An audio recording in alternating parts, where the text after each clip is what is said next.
Hello. And good morning, everyone. Welcome to the Exiles television show. I'm Bill Profita. I am Kevin Gallagher, and we are so thrilled to be here with you for this new program here on Pelican Broadcasting Network.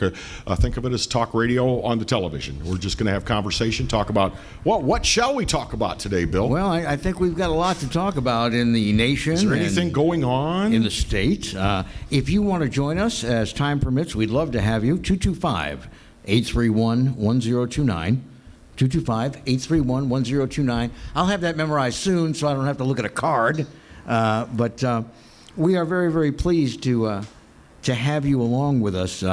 We, for years, have worked in radio, doing talk radio, and we try to keep it open to the public, as it were, and also try to get you the best guests as we go through our broadcast time together. And speaking of guests, today on the program, we have 2 hours together today, and between now and noon, we're going to talk with Representative. Do we have Mike Steele? We have the man Steele, or do we have someone we have up the food chain? We have the Deputy Director of GOSEP, Casey Tingle, who will be joining us. And we'll get all the latest from the Governor's Office of Homeland Security and Emergency Preparedness.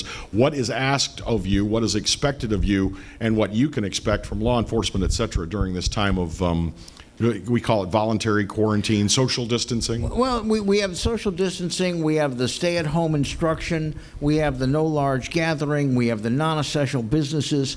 A lot of this is to kind of come in line with federal standards, which have a lot to do with, at the back end of this, and it will end, what kind of money we're going to get, what kind of relief we're going to get, how quickly we're going to get it. It is not as restrictive as a lot of people would want you to believe, but they're getting all kinds of data at GOSEP from all over the country, and in some places like Kansas City, Kansas, they did their stay-at-home order at the end of last week, I believe it was, maybe over the weekend. And the police were getting frantic calls. They've got people that are doing this. They've got people, and they were dispatching police, because citizens were kind of frantic, and that's not necessary. And I think we're seeing that Baton Rouge is a fairly compliant group of folks when it comes to instructions like this. Yes. When you know the reason why. I think we also see areas where they're not quite as compliant, and it causes problems. I thought it was interesting in New York, where it's just exploding. And poor Governor Cuomo had to backtrack because 6 days ago he says, I am not going to order everybody to stay inside. Now he is. And then last Thursday he had to. But where the first case is identified, I don't want to say where it started because that's not fair. But where it was identified was in New Rochelle, New York, home of Rob and Laura Petrie. It's it's 35 minutes from Manhattan. It's a nice suburb, a bedroom community, and it started in a synagogue. 70 people got exposed at that synagogue, and so they asked them to self-isolate, and they did. And they were ready to contain it. They basically put up a human fence around New Rochelle. The rest of the state did not learn their lesson and kept mingling and going to the New York and New Jersey beaches and all that, and now it's all over the state. But if you're compliant, you can, as they say, flatten the curve. So the more of us that tend to keep to ourselves and obey this request. Well, look at how you and I have never done a broadcast sitting this far away from each other. No. This is absolutely abnormal. Bill and I are usually, close enough to poke each other in the ribs. Yeah, when one of us speaks out of turn, the other one's giving it this. But we're trying to be compliant. I intentionally don't breathe in Bill's direction, and we're just. It's that bourbon smell. I don't think I've been. Thank you. I don't think I've been exposed because I haven't really gone anywhere. Because I'm a homebody to begin with. You're a homebody. You really are. And I get out a lot more than you do, but I tell you, I've been very circumspect about that, and I'm doing so much hand washing that I am chapped from it. But it's what you need to do. Gotten very good at it. The 20-second rule. I found that if you recite the Star Trek soliloquy while you're washing your hands, that's 20 seconds. Space the final frontier. That thing, if you get it all the way through to boldly go where no one has gone before, you've done 20 seconds at a fast pace. That's 20 seconds. So do that while you're hand washing. Years ago, and this was before a pandemic, it was just to get people to wash their hands. The restrooms in Memphis Airport, when you stood up to the sink, it would play row, row, row your boat twice, And so that you would that know was your 20 seconds? how long you were supposed to. And you got all these businessmen and Susan, row, row, row your boat. Anyway, we have got more to come. We've got a lot of guests coming your way. We're going to give you some facts and figures after our first break. But again, Casey Tinkle, who is Deputy Director of GOSEP, will be with us. Yes. A very nice lady, Mindy. What's Mindy's last name? You had to ask. Mindy me, damn Wood, it. is that it? Mindy Wood. Mindy Wood, who is making masks for first responders and people in the hospitals where they're running short. And then Congressman Garrett Graves from the 6th District. We're so glad to have you with us. Phone number, by the way, 225-831-1029. This is the Exiles TV show, and we're very glad to have you with us all along the Pelican. Thanks so much for being here, and stick around. We've got more to come in just a moment. Right back.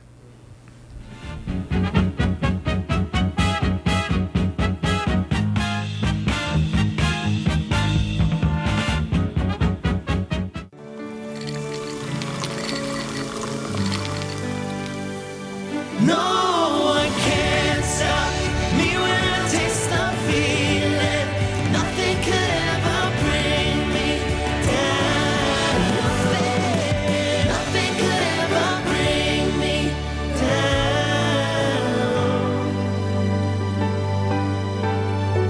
Taste the feeling.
Guys, it's Debbie. It's time. I've got a brand new location. 10510 Airline Highway, Baton Rouge, next to After 5 Tuxedos.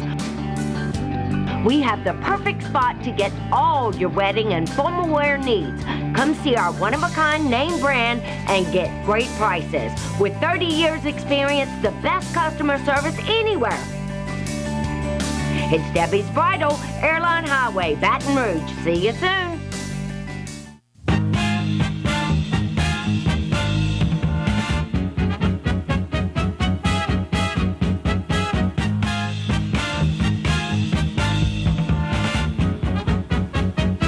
And we're back, and welcome back. This is Exiles TV. He's Bill Profita. I'm Kevin Gallagher. Glad to have you with us. And, of course, we're doing our best to keep you on top of the coronavirus and what you can do to avoid infection and not spread infection. Yeah, warm all over our viewing region from Acadiana all the way to the Mississippi border, both top and bottom. It's going to be warm today, and not much in the way of rain. Both of those, by the way, are good for fighting the coronavirus. Warm weather is our friend. Remember, Dr. Bo Clark was telling us about that Warmer just a it week gets, or the so less ago. it spreads. But we are still growing. Here are the latest numbers. In East Baton Rouge Parish, we're going to start there first. We've had almost 800 tests administered. The hard number is 785. We've got 43 cases, which is good. That means we're getting a lot of negatives, which is good. We have our second death as of today in East Baton Rouge Parish. In the state, getting very close to 1,200 cases and 34 reported deaths, and that's of early this morning. God help us all, there may be more since the time I got this number, and I'm telling you about it. Actually, it's funny you should mention that, Bill, because from this morning's Advocate, we do have a third confirmed coronavirus death in the Baton Rouge area. A third confirmed death. The East Baton Rouge Parish Coroner's Office says a 52-year-old woman died this morning.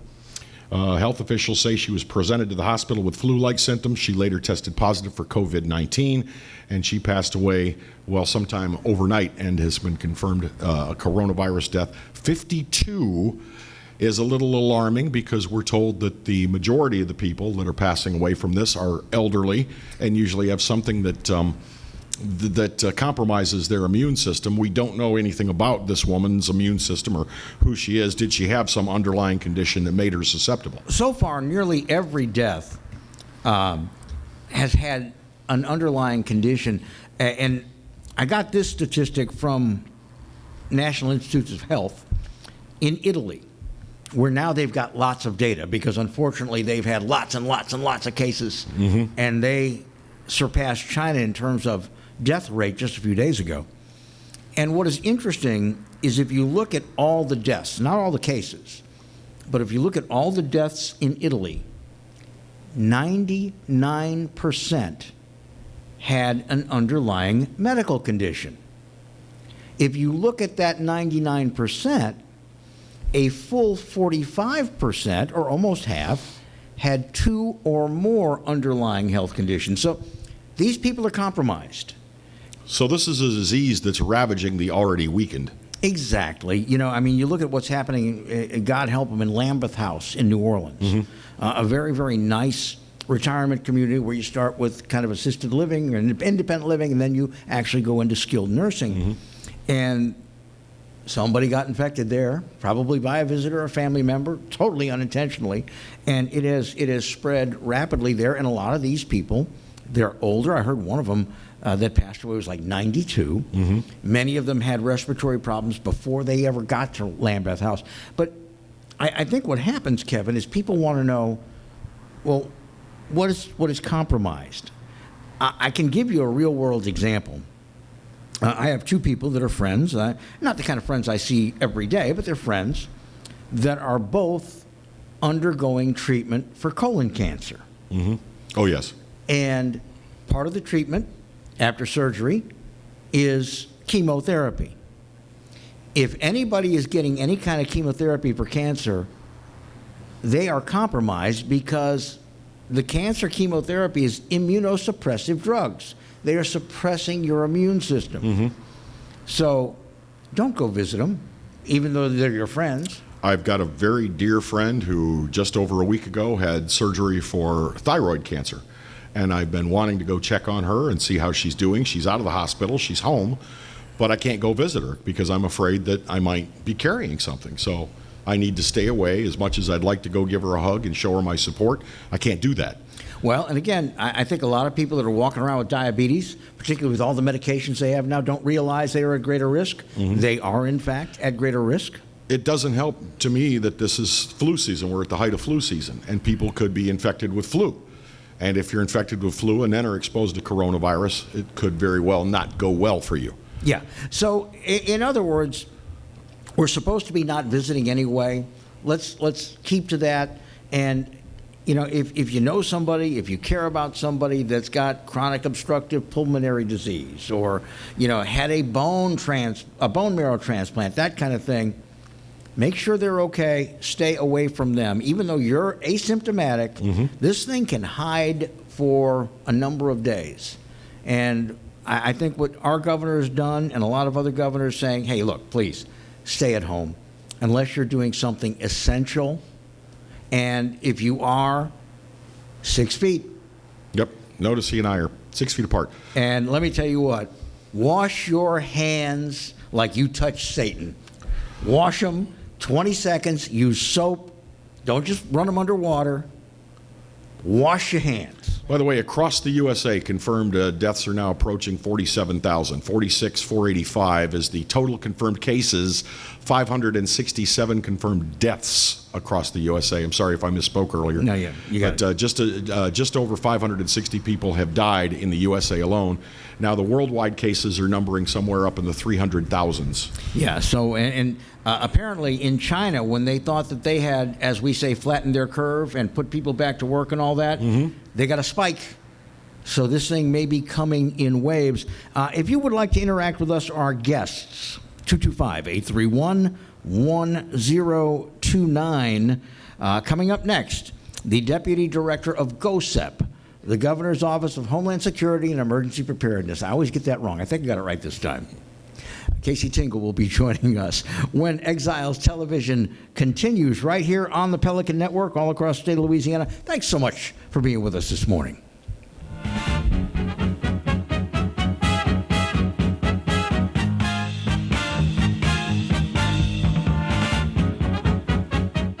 Hello guys, it's Debbie. It's time. I've got a brand new location. 10510 Airline Highway, Baton Rouge, next to After 5 Tuxedos. We have the perfect spot to get all your wedding and formal wear needs. Come see our one-of-a-kind name brand and get great prices. With 30 years experience, the best customer service anywhere. It's Debbie's Bridal, Airline Highway, Baton Rouge. See you soon.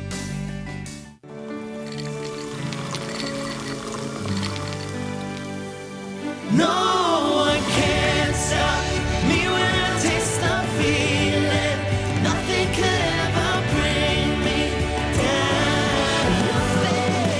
Nothing could ever bring me down.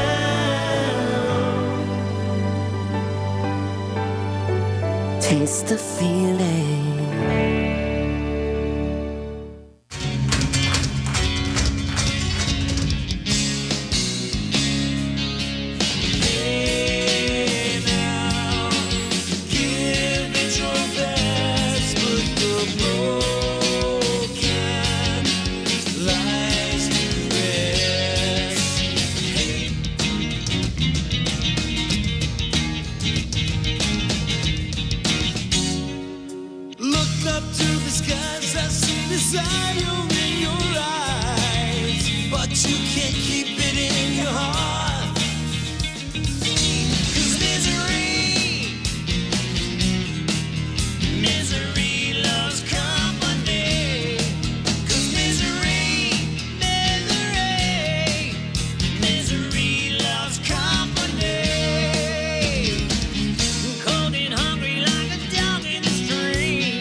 For total home pest control, who are you going to call?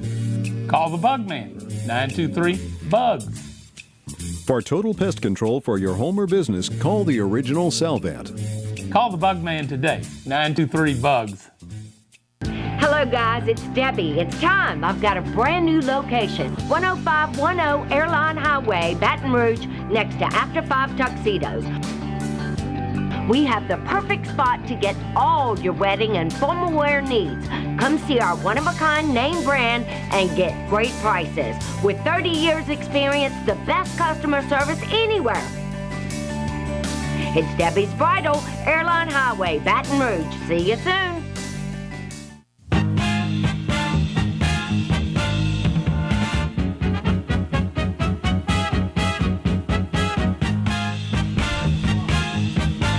And we are back. This is Exiles TV. I'm Kevin Gallagher along with Bill Profita. Some of you may remember us from our radio show on 107.3 FM for about 5 years. And we've been exiled from radio, but now we're on your television. I think we've kind of taken a step up. Me too. I like this. I like the good graphics and all that type of thing. So It's like they care. during this time of concern for the COVID-19 virus, the governor, as effective at 5 o'clock yesterday evening, we went into a voluntary lockdown situation, asking us to shelter in place, stay at home, maintain social distancing.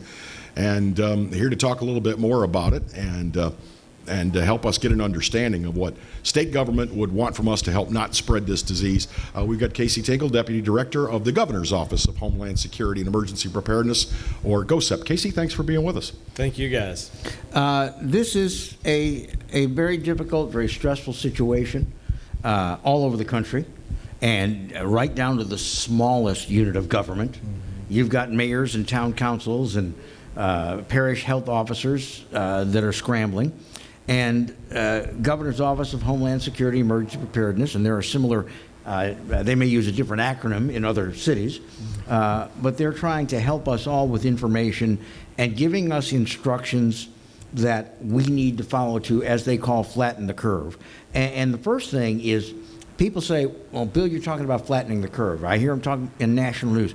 Can you define that in terms that everybody can understand what we need to do in terms of flattening the curve? Sure. So if you look at just the past 2 weeks for Louisiana, Monday, 2 weeks ago, we had our first confirmed case. Yesterday at noon, the numbers came out and we were at over 1,100 cases. And if you begin to just take that rate of growth out another week, 2 weeks after that, you begin to see the numbers expand exponentially. That is whatever proportion of that population that needs hospital care or intensive hospital care. Our system is not designed to have that kind of capacity built in to be able to keep up with that rapid growth rate. So that curve is the curve that certainly concerns us all, because that's an unsustainable rate of growth that our hospital system can't take care of. And so flattening that curve just simply means to disrupt our social interactions so that we disrupt the spread of the disease. And it's a very difficult thing. Those are very hard decisions that the governor has had to make. He's tried to make them at the point in time that we were seeing the data and getting the recommendations from CDC and others, that those were the actions that were appropriate. But unfortunately, disrupting our way of life is the way in which you disrupt the spread of the disease, and that's the primary way to do that. Well, I think the most important point is everybody who needs hospital care is going to get it, but we don't want them all going for intensive type care at the same time. So if it's more like this,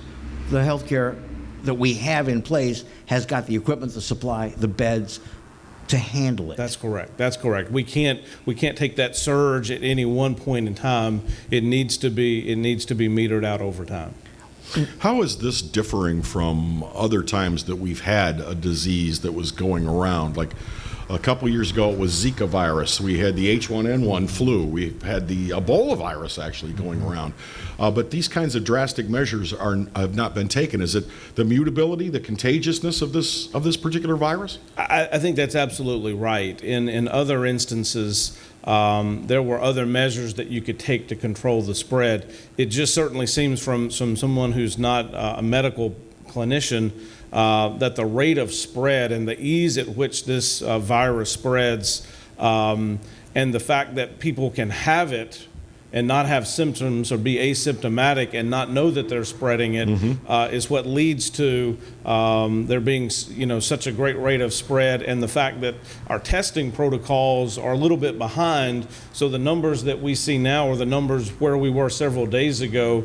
And I think all of those play into it. Something like Ebola had very significant consequences if someone got it, but to actually get it was a little bit more difficult and complicated. And this one is not that way. And with the way the world works now and everybody traveling and that sort of thing, and the fact that it can be asymptomatic, I think the spread has been going on for some time. It bothers me somewhat when I read about how long the virus can stay alive on a surface after someone, say, has maybe sneezed on something, and that virus could stay alive for as much as a day on certain surfaces, and that's troublesome. Well, and I don't think people really understand how much information is coming through, and it's all got to be handled very, very carefully. I know at GOSEP you're staffed up, and you've got everybody from public safety agencies to emergency response agencies to hospitals to medical research people that are reporting back to you,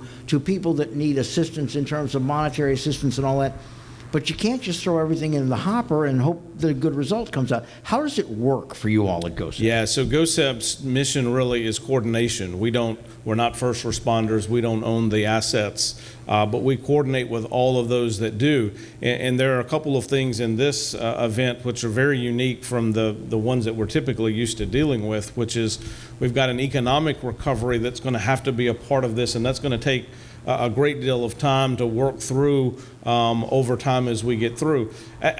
On the front line of this is really resourcing our first responders and our hospitals with the protective equipment that they need. You may have heard it referred to as PPE. That's a critical need in those that are on the front line of this. And at GOSEP, we're trying to source and procure as much of that as we can to distribute across our state, as well as leaning on our federal partners to get that equipment. So we really just are the hub of where the information and the resourcing of all of this happens. You know, there are people that were saying, well, why don't we have this huge stockpile? Well, largely because it costs a lot of money to have Ventilators, it. masks, test Yeah, I mean, kits? are you going to let it sit in a warehouse somewhere and deteriorate over time for something that might happen, you know not when? That's absolutely the case. We have been able to keep on in stock some of these items, but something like ventilators, that's not something that we typically ever purchase and keep stocks available of. But you're right, most of the consumables have some sort of expiration date, and it's a very tricky game to play to try to figure out how you would appropriately keep enough on stock there. I'm sure all of that will be part of our after action that we do following this in terms of identifying best practices. And then at the federal level, they do have those stockpiles, but allocating it everywhere and allocating it fast enough is a concern as well. We have a break coming up, and we'll continue with you. But I think you have enough time to answer this question, at least to get started on it. One of our favorite physicians, Dr. Catherine O'Neill, who is a super specialist in infectious diseases and on the LSU Medical Center faculty as well as at Our Lady of the Lake. What are the doctors like this telling you in terms of 5 days from now, 10 days from now? Have they got any prognostications? Well, I would say that what they have told us is the reason why the governor's instituted the actions that he has, is that this level of curve, this level of growth and spread is very, very concerning, and we need to do everything that we can to interrupt it, and that's why the governor has announced the actions that he has. Well, we know that the medical people, the governmental people are all pulling at the rope. And quite frankly, sometimes there's some of this that we don't understand on the front end, then we go, oh, now I get it. We are going to continue with Casey Tingle. He is the Deputy Director of GOSEP, the Governor's Office of Emergency Planning and Homeland Security. I think I got that right. Close enough. Emergency preparedness. We're going to get you a better name before this is all over Homeland with. Security, I promise emergency you that. preparedness. And we're going to talk about what you can, should, and should not do under this new executive order. And if you have questions about your personal situation in terms of going to work or whatever, we will endeavor to answer them while we have the expert with us. The number is 225-831-1029. Those of you obviously in the Baton Rouge area don't need the 225. You can just dial it direct. For those of you in Lafayette and St. Tammany and up near Woodville and all the other places that this signal goes, put the 225 on the front, 225-831-1029. One of the things that I think we're going to want to know when we come back is when you all stand up for this, as they say, you all are working a lot of long hours. And I know that you all are screening everybody as they come in. When do you all start to call for replacements and reinforcements? So we'd be happy to answer that. So we are screening everybody. We're taking measures within our own building to distance. That's something that makes it a little bit more complicated to do what we do, but it's especially in your war room there where people are piled on top of each other. That's right. So we are leveraging telephone technologies and those sorts of things to be able to do much more remote meeting capabilities than what we've had in the past, and being very careful to clean things regularly and avoid social contact in the midst of the work that we have to accomplish. Well, and I would assume that you all have probably a spoken and written rule that if you feel bad, raise your hand. There's no shame in that. We don't want you infecting the whole room. Casey, quick answer before we go to break. How are you handling press conferences? So the governor has instituted some spacing in the press room as well. If you've noticed his past couple of press conferences, the number of people that are on stage with him have been limited to those that may have specific information to share. I know, but sometimes the reporters are packed in there pretty tightly. Yeah, so we've taken measures to limit their access as well and make sure that they've gone through the screening process that we all do. Marvelous. A very, very good idea. We will continue. Casey Tingle is the Deputy Director of GOSEP. We'll take your questions, and we'll have more questions for him. 225-831-1029 if you would like to ask a question. A brief break, and then we will be back with more on Exiles TV right here on the Pelican Broadcasting Network. Stay with us. Don't you go anywhere.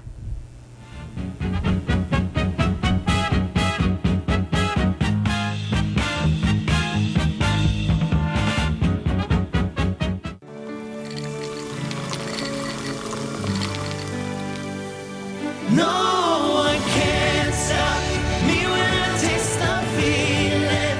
Nothing could ever bring me down. Nothing could ever bring me down.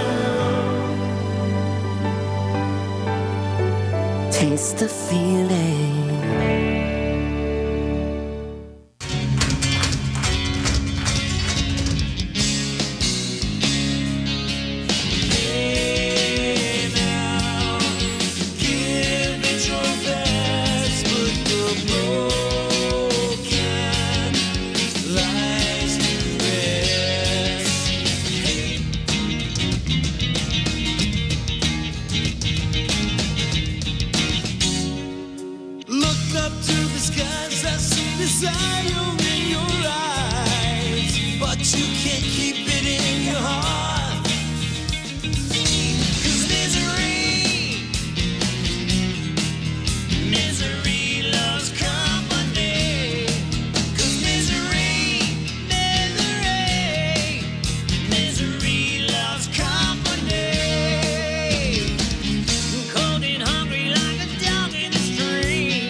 For total home pest control, who are you going to call?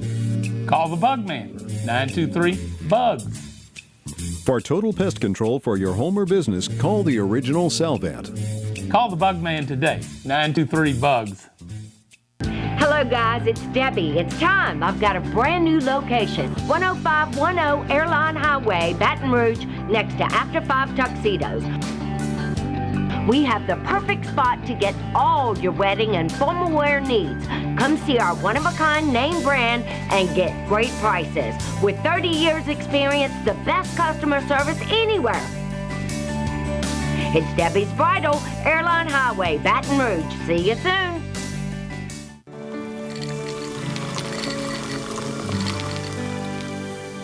No one can stop me when I taste the feeling. Nothing could ever bring me down. Nothing could ever bring me down.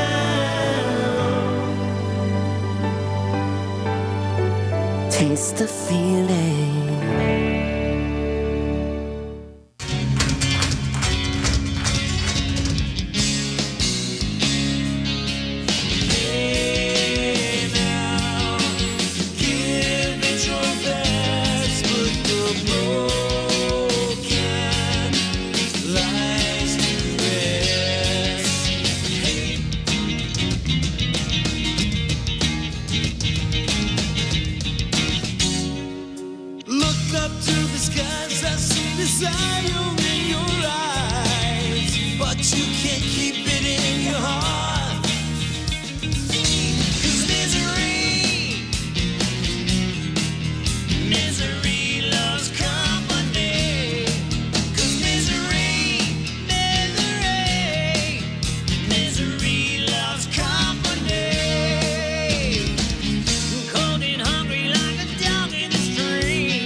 Welcome back to the Exiles TV show, our premiere show. Glad to have you with us. I'm hearing from some of you over my iPhone. Thank you for watching. Kevin Gallagher and I hope to make it a long-term relationship with all of you. We're going to bring you the latest things that are going on in our world, some great guests, and we might actually have some fun segments as we get a little further down the road. But this is not exactly the time for fun. Joining us on our set is Casey Tingle. He is the Deputy Director of GOSEP, the Governor's Office of Homeland Security and Emergency Preparedness. And we've been talking about the stay-at-home order as well as other things that are going on in terms of what our state government is doing to try to blunt the coronavirus outbreak. And Kevin, I thought you had an absolutely germane question. Thank you. That you wanted to bring out. And Casey, the question is this. We're hoping, I know that the governor's stay-at-home order is through the 13th, and we're hoping against hope that this thing is over by then. But what is the plan, or do we have a plan in place in case this thing lasts the long term, and next thing we know, we're looking at weather forecasts, and we've got a hurricane bearing down on Louisiana? How do we cope with both emergencies? It's a very appropriate question. I would go back just as recently as last year. Last year we had record river flooding all spring and into the summer. Normally when you get into hurricane season, rivers are very low, and that's something that you can count on. Last year that was not the case. Hurricane Barry spun up in early July. The Mississippi River was very high, and we had to work through how to tackle both of those issues and the confluence of those things at the same time. And I would say that this is the exact same type of scenario. So the governor directed us about a week ago to start that planning process now for how we would handle this. We did something similar in 2009 when H1N1 was around, and we are strategically reserving some of our dedicated shelter space for hurricane season, and only utilizing that as a very last option for this event, and working to keep that space available. So it's a very good question. All of the answers certainly aren't here yet, but as the numbers continue to grow and as the situation changes, we will be doing that very planning process to ensure that as a state we'll be able to respond to both. As testing continues for this disease and we get a larger percentage of the state's population tested, is there any plan in effect to quarantine the sick and let the well go about their business?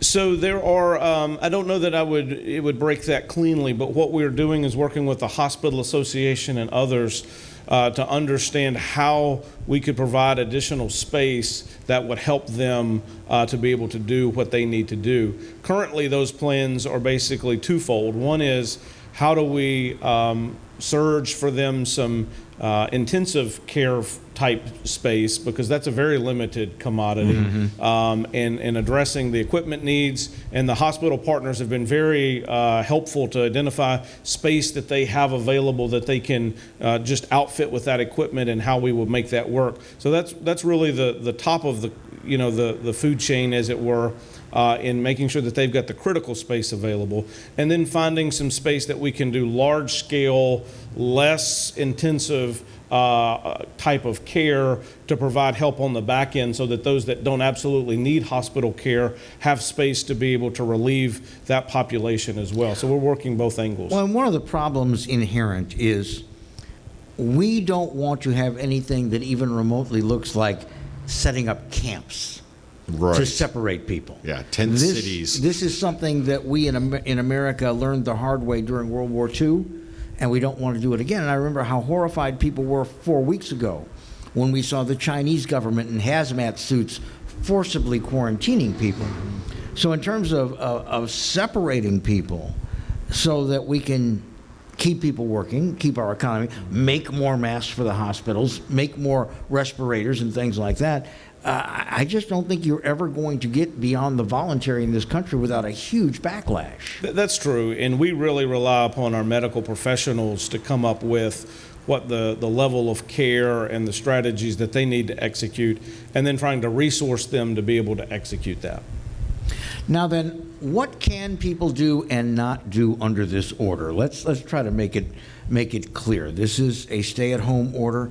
I read the order, and the first thing it says, if you are in non-essential employment stay home. How is that defined?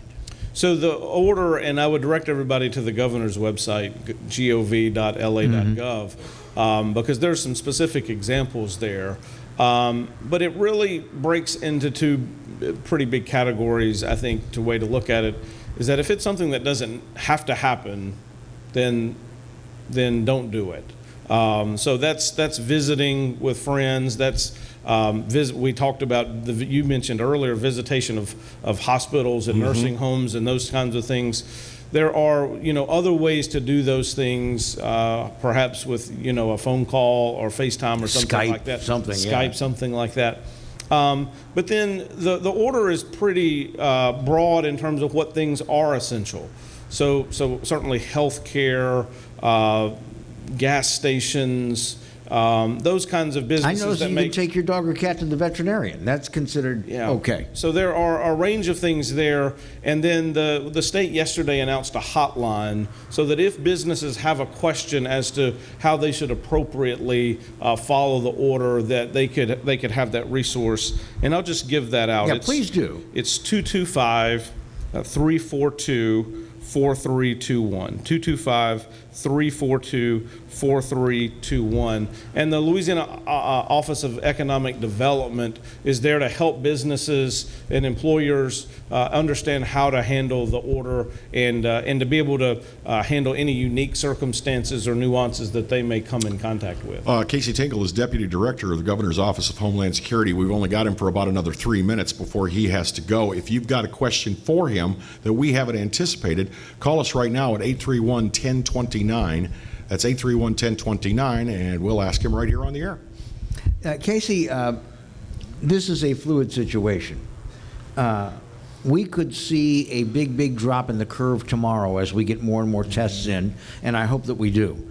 Do you know if it is the opinion of the medical professionals, who are probably giving us the most important guidance, that if they see a significant data-driven blunt in the curve, that this order might end a little early? And conversely, if they don't see that this order might be extended? I think certainly we would leave ourselves open for both scenarios. As of now, it is in place until April the 13th, and we want to be clear about that.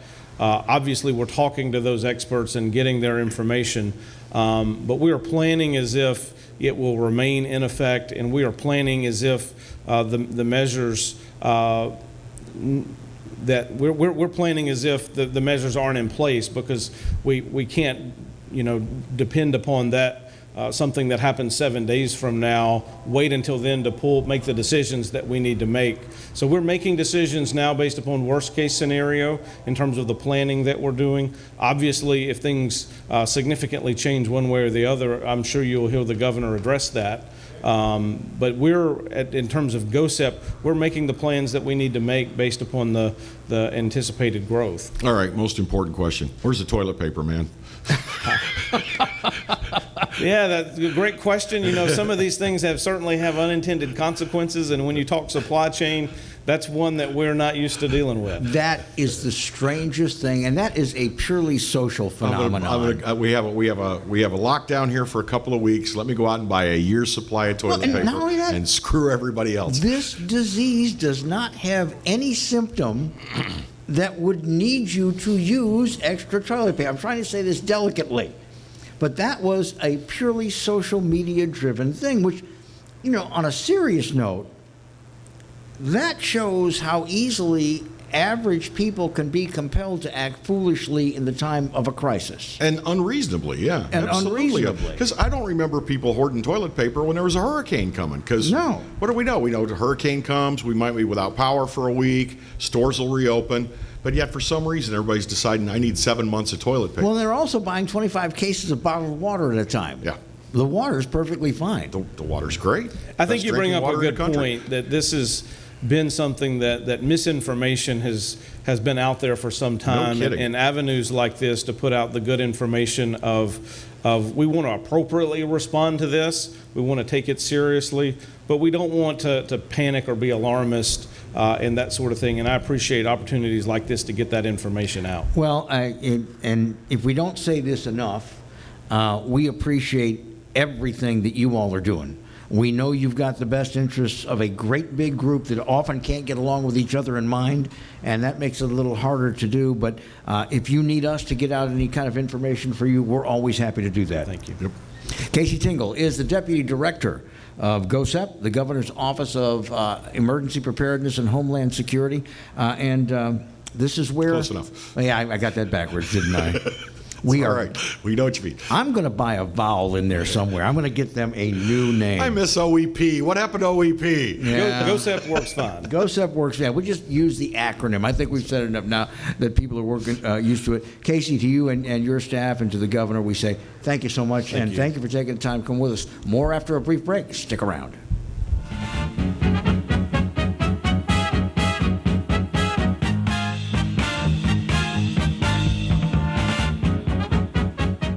For total home pest control, who are you going to call? Call the Bug Man, 923-BUGS. For total pest control for your home or business, call the original Salvat. Call the Bug Man today, 923-BUGS.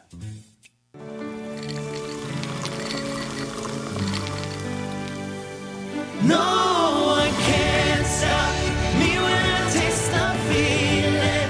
Nothing could ever bring me down. Nothing could ever bring me down.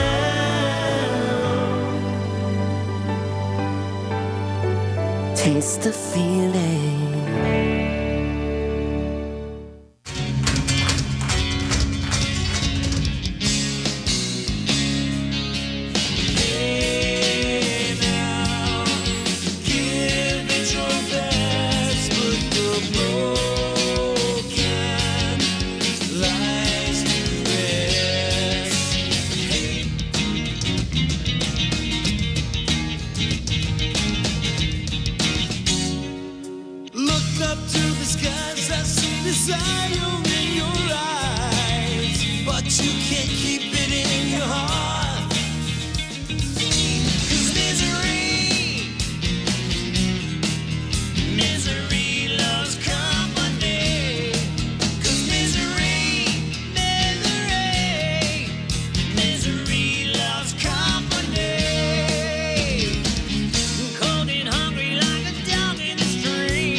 Hello guys, it's Debbie. It's time. I've got a brand new location. 10510 Airline Highway, Baton Rouge, next to After 5 Tuxedos. We have the perfect spot to get all your wedding and formal wear needs. Come see our one-of-a-kind name brand and get great prices. With 30 years experience, the best customer service anywhere. It's Debbie's Bridal, Airline Highway, Baton Rouge. See you soon.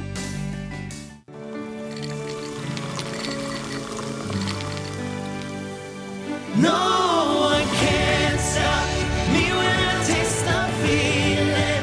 Nothing could ever bring me down. Nothing could ever bring me down. Taste the feeling.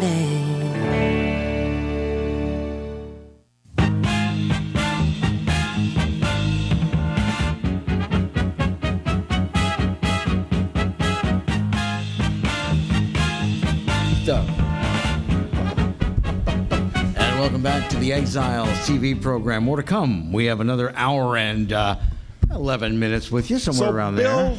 let's talk about toilet paper. Oh, God. Here we go. Let's talk about it. Of all the things for you to burden your fellow consumers and your fellow residents with, I've done it. A friend of mine, Scott McKay, did it. I have publicly shamed somebody in the supermarket with the toilet paper because, and Scott McKay had the same story virtually. He got a photo of the woman who's what's the preferred shopping cart or buggy? Is that? We use shopping cart. Those Yeah. of us who are born I above have the people tell me Mason-Dixon line. it's buggy. It's Anyway, a buggy. to make a long story short, the inside of the buggy and the undercarriage of the buggy absolutely loaded to absolute capacity with toilet paper, and it was like any brand, it didn't matter, she just loaded it up. And he, and myself, I had one happen at Albertsons. I said, why are you buying all that? Don't you realize these stores are going to be restocked here in just a few days? You'll be able to come back here and buy toilet paper. And I said, meanwhile, those of us who might be getting to be out of toilet paper would appreciate it if you would maybe put some of that back. And in my case, the lady just handed me a package of toilet paper out of her buggy and said, happy now? So I will once I yes. use it. Thank you. Scott McKay told me that the woman actually went back and put half of her purchases back so that somebody else could get some. But I just don't understand it. Bottled water, there's nothing wrong with the tap water, and there's no reason to believe there would be anything wrong with our tap water. I would take a totally different tack. I would walk up and say, you must have a really serious health problem. In fact, you got a little bit of an odor. Yeah. That's where I would start. You're leaking now. You're leaking as we speak. I just don't understand. Boxers folks. or briefs? Depends. It's not that, I understand the horde mentality, but what I don't understand is why would you want to deprive everyone else of what they need as badly as you need it? Well, these folks aren't thinking they're depriving anybody else. They think, I'm taking care of my cave. I'm stocking it. I'm going to make sure my cubs can wipe until they can wipe no more. We will weather this storm. It's like the Bears. Are you just going to sit around on the sofa and rub it against your cheek like on television? It's the dumbest thing. I mean, if they were hoarding canned peaches, I could almost understand that. We're going to be inside. We're going to be cooking inside, eating inside. I want something sweet. The one that I do sort of understand is I was trying to just pick up some stuff to make meals out of, and the meats. Wow. Their people are cleaning out the meats. They must have chest freezers at home. Well, and for a while, the pasta aisle was untouched. Now the pasta aisle is completely vacant. Bread, forget about it. But the funny thing is, bread is gone because people go, we're going to need to make sandwiches. It's like, you know what, you can make. I went over to the bakery and bought, like rolls. I can make sandwiches out of rolls. But the thing that I think is the funniest about this is you look so damn stupid when you've got 500 rolls of toilet paper and nothing else in your basket. Now, thank goodness. You look like a moron. Thank goodness some of the stores are starting to declare limits. Yeah. Now, I couldn't get any the other day, but they did have a sign saying 2 packages. You got some of that John Wayne toilet paper. I did. I found a 48 pack at Office Depot. Now, it was how sometimes when you go to a public place like an office building or something like that, and you ask to use the restroom, and it's the kind where you got to you got to fold it over 17 times so your finger doesn't go right through, that kind of thing. Thank you for that image. The not so soft and terribly, terribly thin types. John Wayne, rough and tough and don't take off anybody. Exactly. Yeah. But I've got 48 rolls when the time comes, man. You're going to be using those forever. I'm hoping I don't have to use them at all. What are you going to do, waste them? No, I'll start handing them out to here. You need some toilet paper? A friend of ours who was in the media here for years and years and years. Get a parade float and throw them. Tony Shinneberry, she retired a couple years ago and she moved to North Carolina. And she posted something that I saw yesterday, and she said, my house got rolls last night. Its new appraised value is $970,000. That's a criminal waste of toilet paper. On the lighter side, stock market is up just a little bit right now. NASDAQ is trending upward by about 6% at the moment. S&P is up, let's see, here's a new number. S&P is up. I'm looking at it right now. About 7%, which is good. So hopefully we're seeing a little bit of a recovery from the just talking about the economic stimulus package. In the USA, total confirmed cases of COVID-19, 46,548.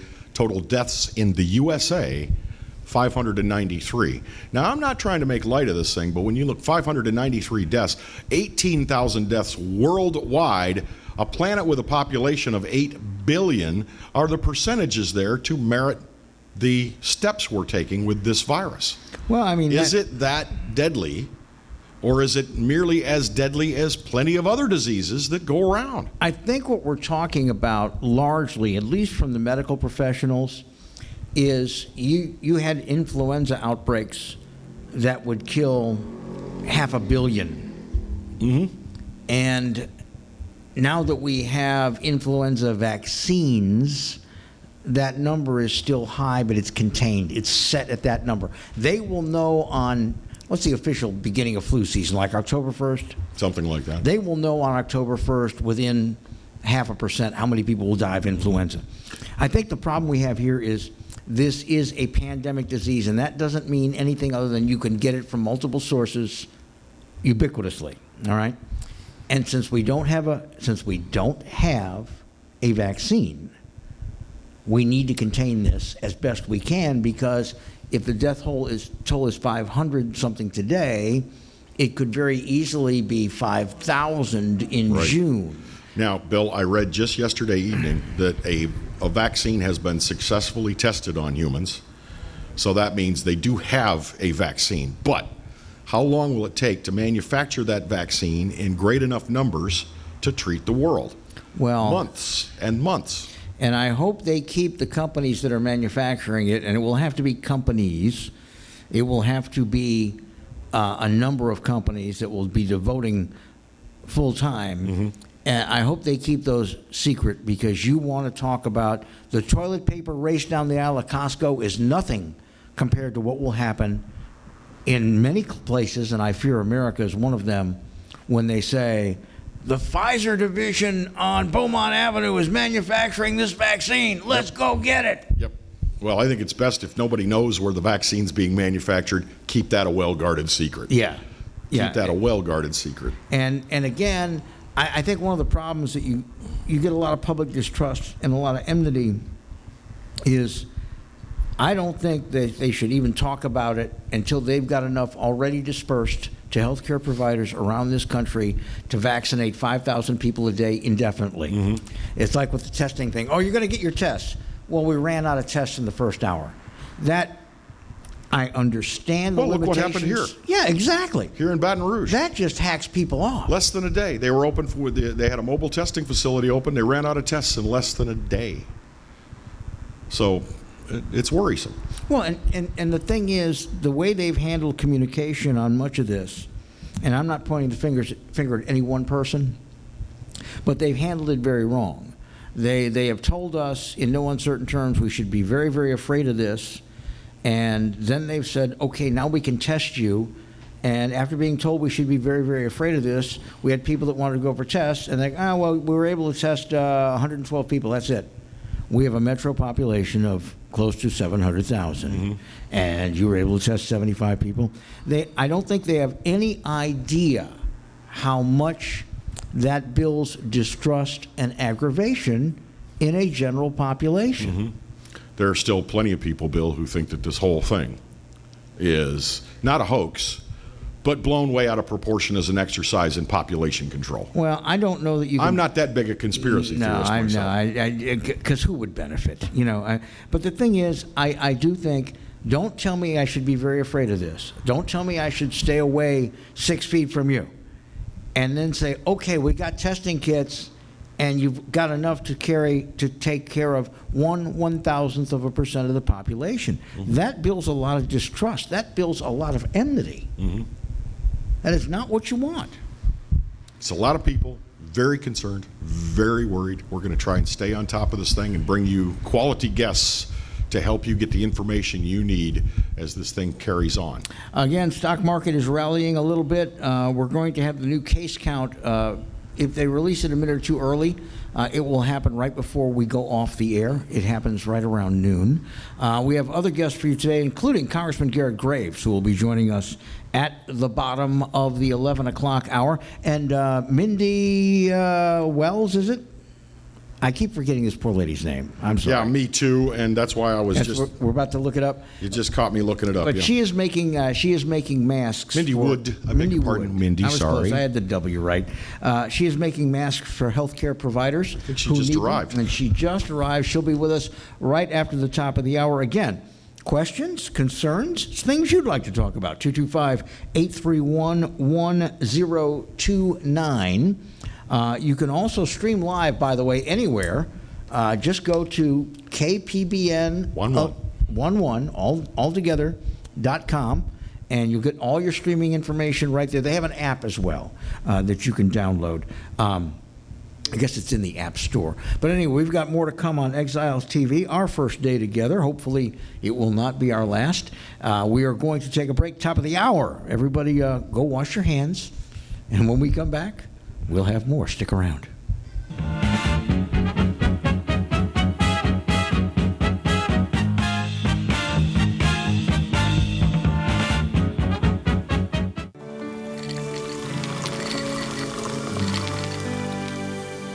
No one can stop me when I taste the feeling. Nothing could ever bring me down. Nothing could ever bring me down.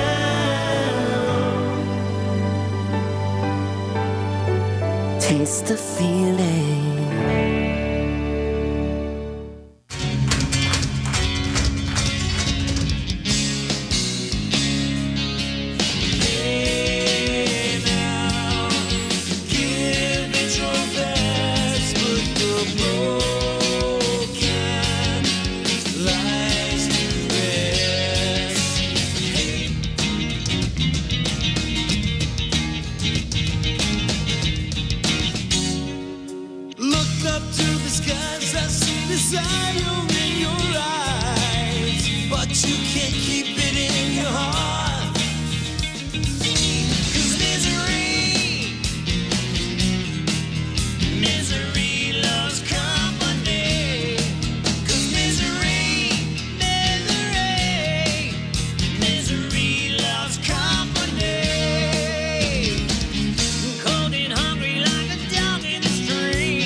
Hello guys, it's Debbie. It's time. I've got a brand new location. 10510 Airline Highway, Baton Rouge, next to After 5 Tuxedos. We have the perfect spot to get all your wedding and formal wear needs. Come see our one-of-a-kind name brand and get great prices. With 30 years experience, the best customer service anywhere. It's Debbie's Bridal, Airline Highway, Baton Rouge. See you soon.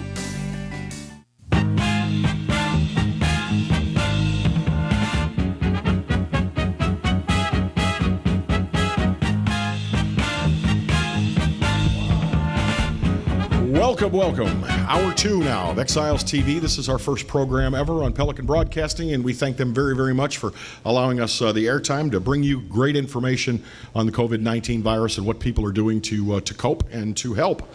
Our next guest is in the help category. She surely is. This lovely lady between us is Mindy Wood. She has taken it upon herself to manufacture masks for healthcare professionals. We've heard about the shortage of masks, and this is going to go a long way. And this is some high-quality stuff. Welcome to the program. Hi, thanks for having me. So tell me, are you a seamstress? Do you like to sew? So that is my business. I have a drapery workroom. Go ahead and say the name of your business. It's MW Drapery Design. MW Drapery Design. Yes. And you'll probably be getting a call from Mrs. Profita sometime soon because we have some draperies the hems have come out of. Well, look, we can do anything to help. So how do you transition from drapes to masks for medical professionals? So on Friday, I was, Thursday, approached by a friend who is in the home health industry and needed something. She needed protection of some sort. She might have one mask that could have lasted the whole day when she's seeing 8, 9 patients. So she wanted to have a second barrier where she could take it off in between patients and put a fresh one on. She would still keep her PPE or whatever she had currently, but she would take the fabric mask and switch them out in between to kind of not contaminate the next person possibly. So she found a pattern she liked. She sent it to me. She got me the material. Since most of my fabric is what you're holding, this is like a home decor thick fabric. So we used what she brought us, and we had like a felt lining in it and had the elastic straps that went behind the ears. Well, there's elastic shortage, right? Like we're asking anybody we know if their grandma or whoever might had a project or craft they were doing to give it to us. And we've reached out to everybody that we could.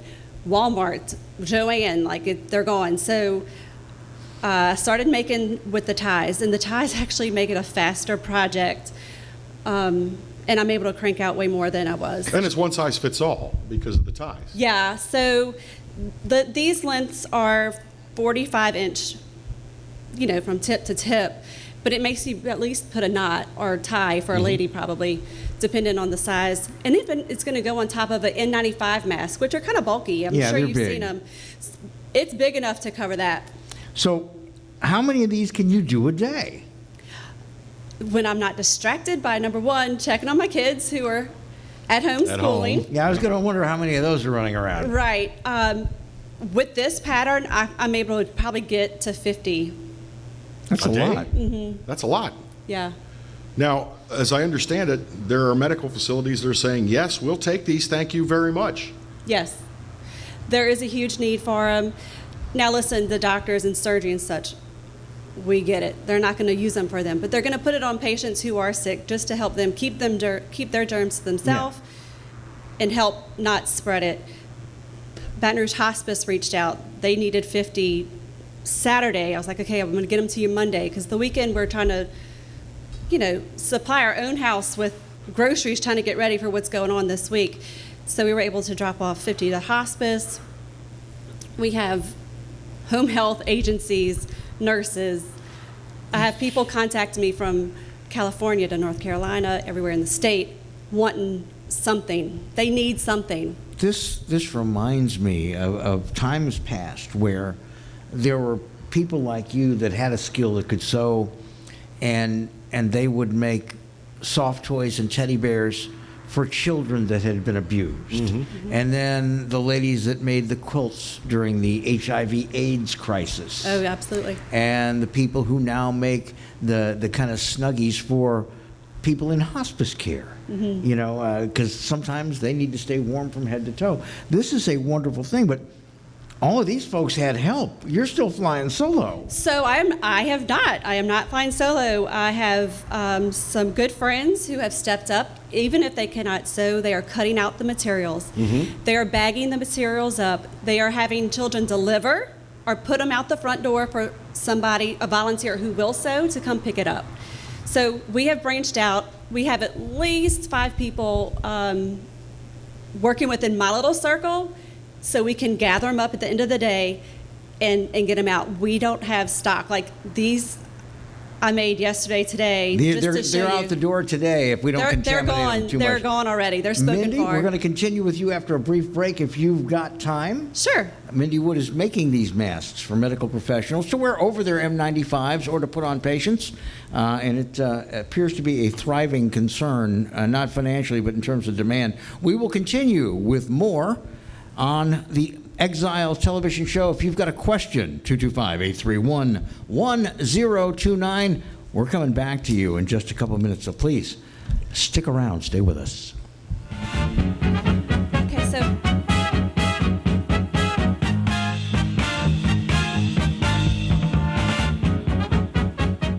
Hello, guys. It's Debbie. It's time. I've got a brand new location. 10510 Airline Highway, Baton Rouge, next to After 5 Tuxedos. We have the perfect spot to get all your wedding and formal wear needs. Come see our one-of-a-kind name brand and get great prices. With 30 years experience, the best customer service anywhere. It's Debbie's Bridal, Airline Highway, Baton Rouge. See you soon.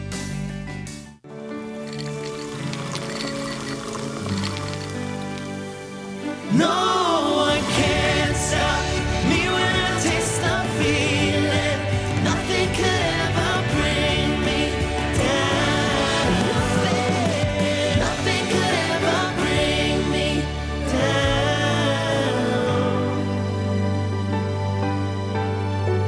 Taste the feeling.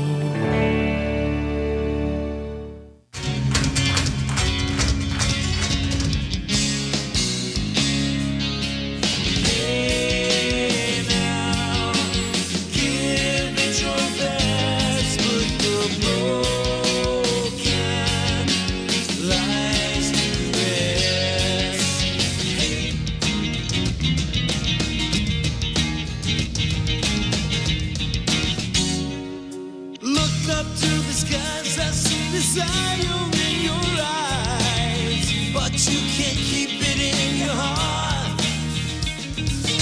'Cause misery loves company. 'Cause misery loves company. Cold and hungry like a dog in the street. I get a raw deal every one. For Total Home Pest Control, who are you going to call? Call the Bug Man, 923-BUGS. For total pest control for your home or business, call the original Salvat. Call the Bug Man today, 923-BUGS. Hello, guys. It's Debbie. It's time. I've got a brand new location. 10510 Airline Highway, Baton Rouge, next to After 5 Tuxedos. We have the perfect spot to get all your wedding and formal wear needs. Come see our one-of-a-kind name brand and get great prices. With 30 years experience, the best customer service anywhere. It's Debbie's Bridal, Airline Highway, Baton Rouge. See you soon.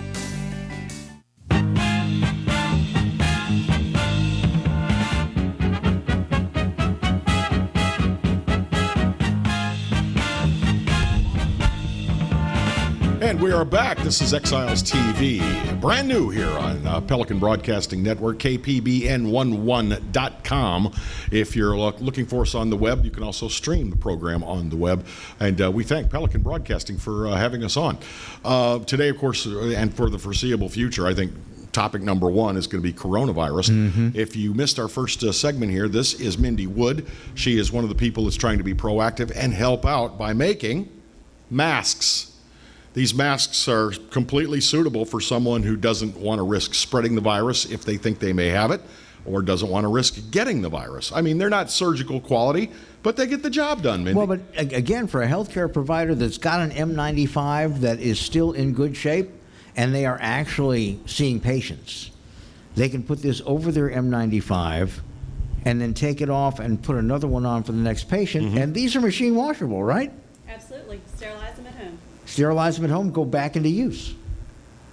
So what do you think? You said this is today's stockpile. We're keeping you from manufacturing more since you came on with us. Not a problem.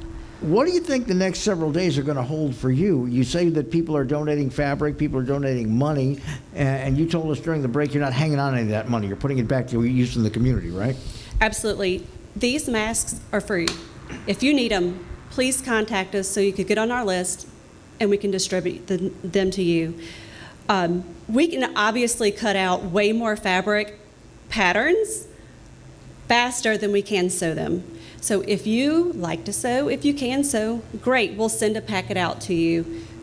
Pick it up at the door or what have you, but we have the materials ready to go. We just need bodies to sew them.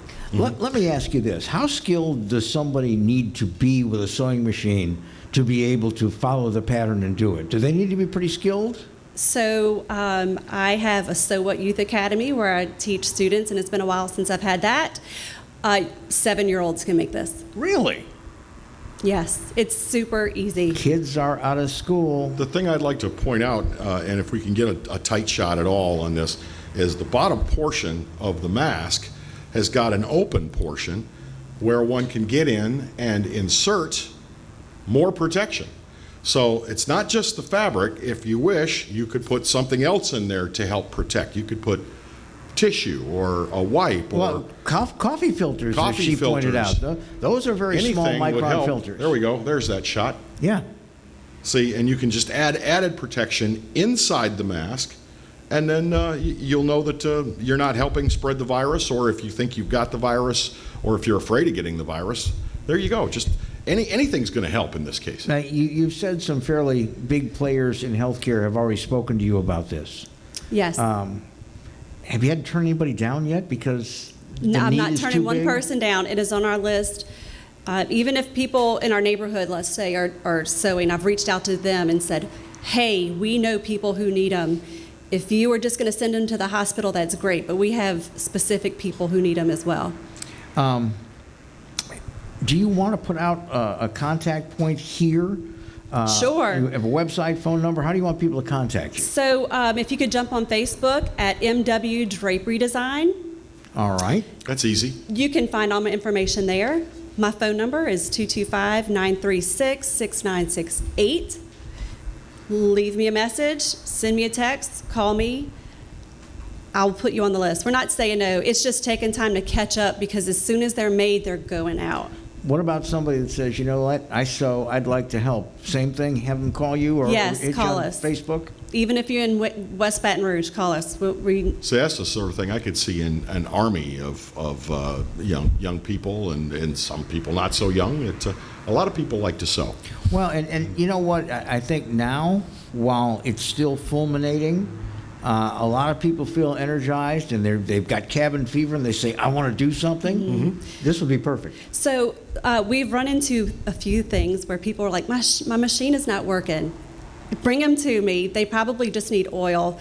We've already fixed a couple and it was simple fixes and they're up and running again.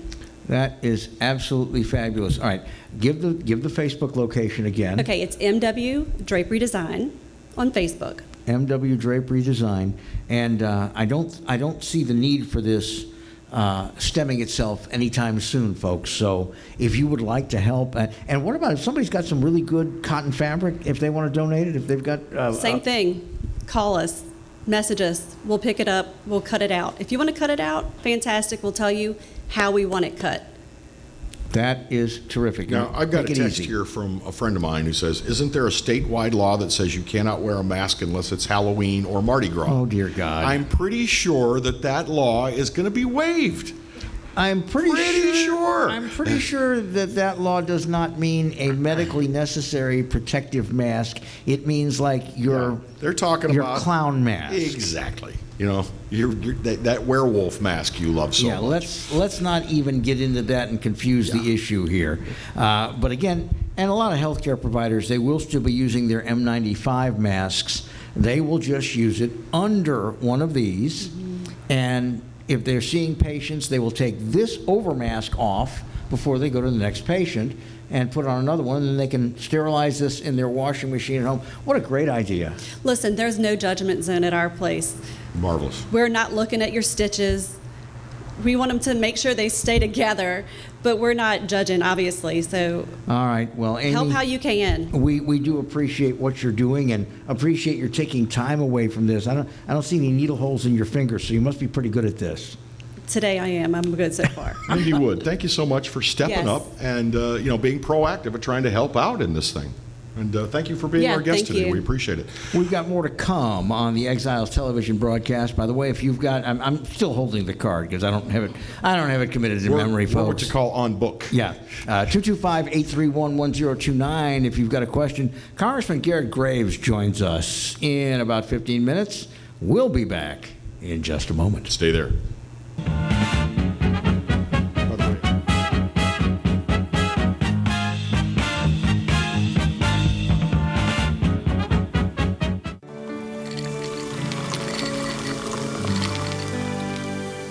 No one can stop me when I taste the feeling. Nothing could ever bring me down. Nothing could ever bring me down. Taste the feeling.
For total home pest control, who are you going to call?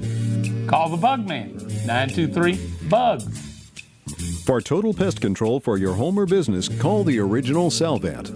Call the Bug Man today, 923-BUGS. Hello guys, it's Debbie. It's time. I've got a brand new location. 10510 Airline Highway, Baton Rouge, next to After 5 Tuxedos. We have the perfect spot to get all your wedding and formal wear needs. Come see our one-of-a-kind name brand and get great prices. With 30 years experience, the best customer service anywhere.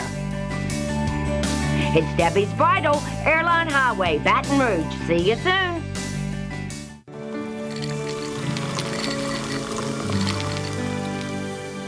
No one can stop me when I taste the feeling. Nothing could ever bring me down. Nothing could ever bring me down.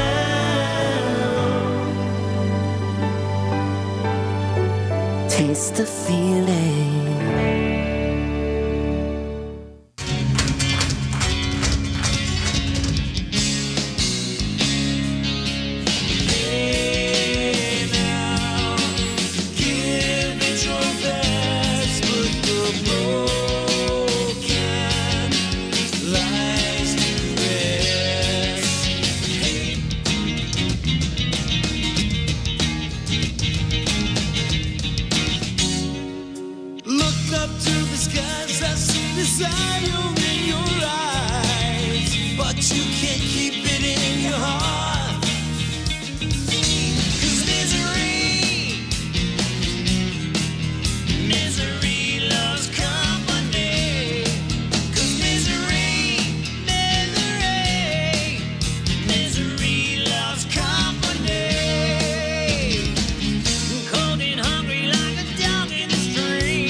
Hey, we are back. It's Exiles TV. My name's Kevin Gallagher. His is Bill Profita. And a very good mid-morning to you. Glad to have you with us. This is our first show, and we hope to be with you for a very, very long time. During one of our segments, the cameraman walked up and handed me this note, which informed me that I've been giving the wrong web address if you want to stream us live. Oopsie. He was about to bitch slap you. I stopped him. Yeah, that's going to happen.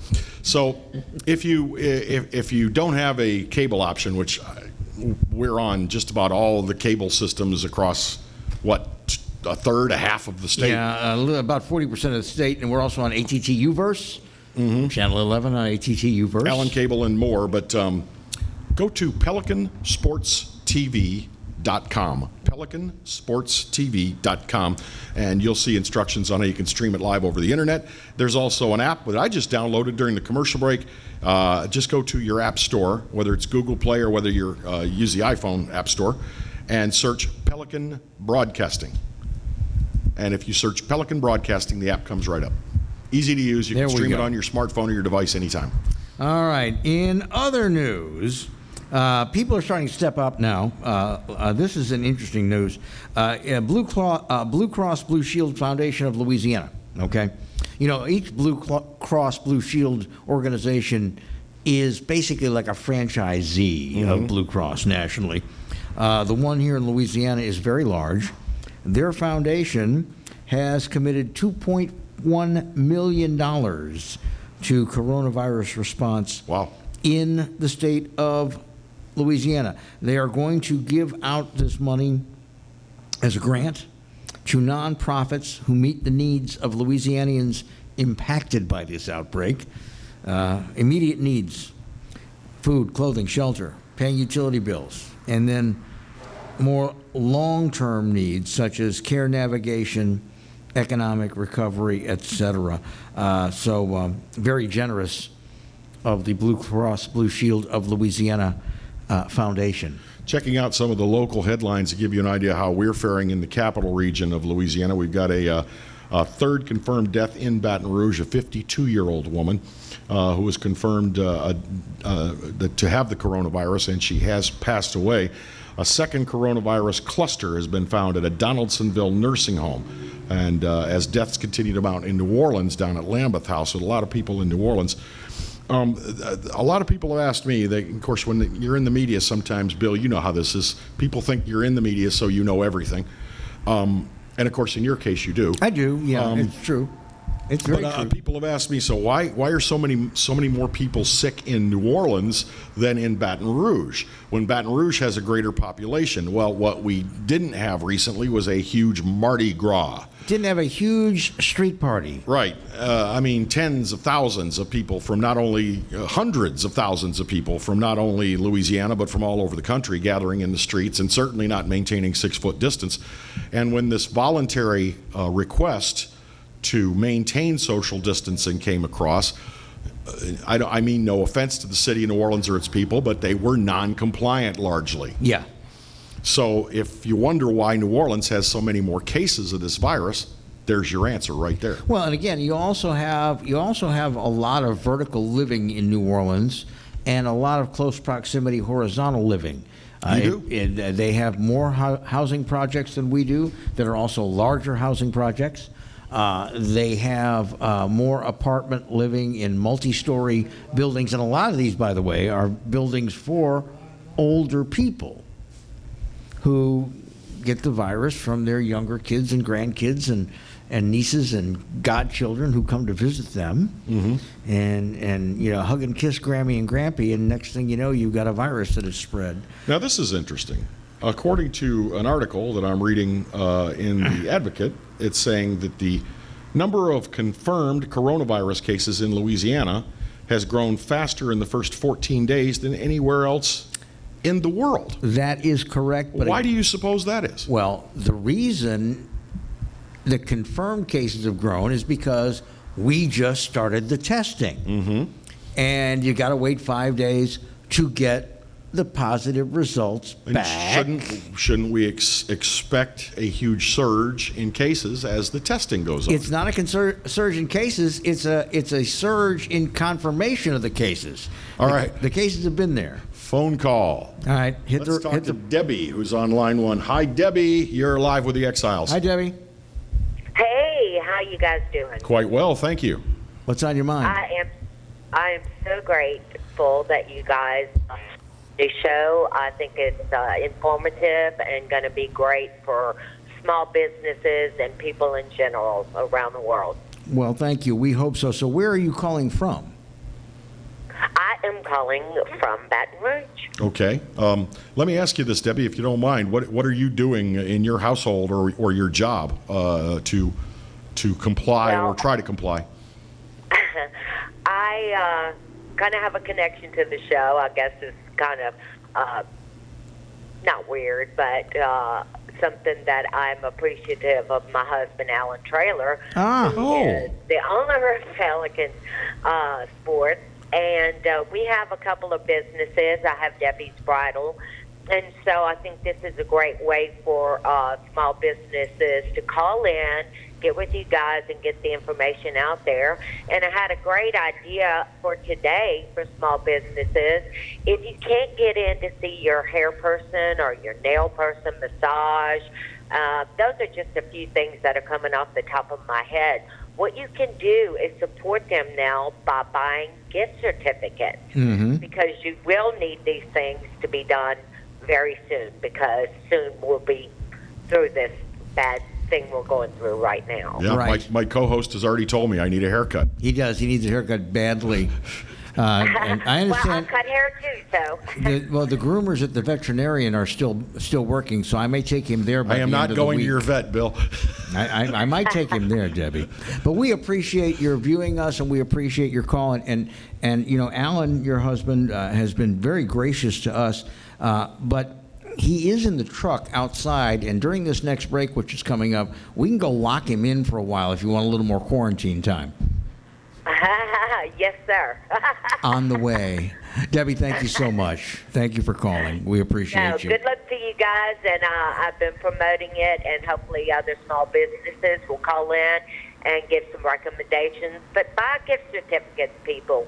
because you'll need all of these things coming up, and that can help support small businesses at a time of need. Debbie, And God bless. before you go, I had one quick question. Are you finding that you're in the bridal business? Are you finding you're dealing with postponements and you're having to wait to get the business?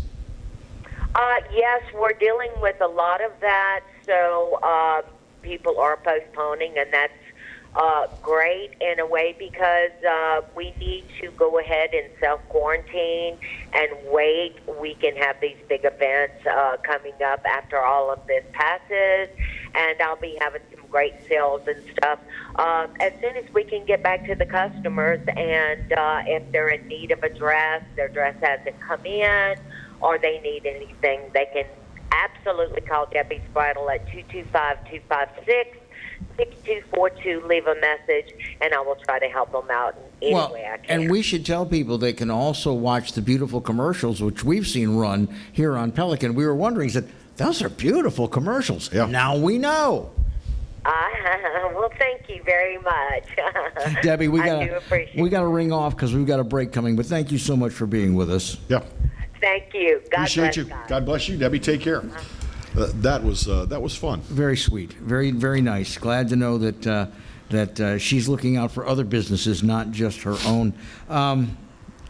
We are running a little higher in the state of Louisiana right now on hospitalization rates. This is new information. About 28% of people with a positive diagnosis in this state are in fact being hospitalized. Worldwide, it's hovered around 20%. So we're a little higher than that. But again, remember that we are getting most of our early test results on people that are elderly or otherwise compromised. Right.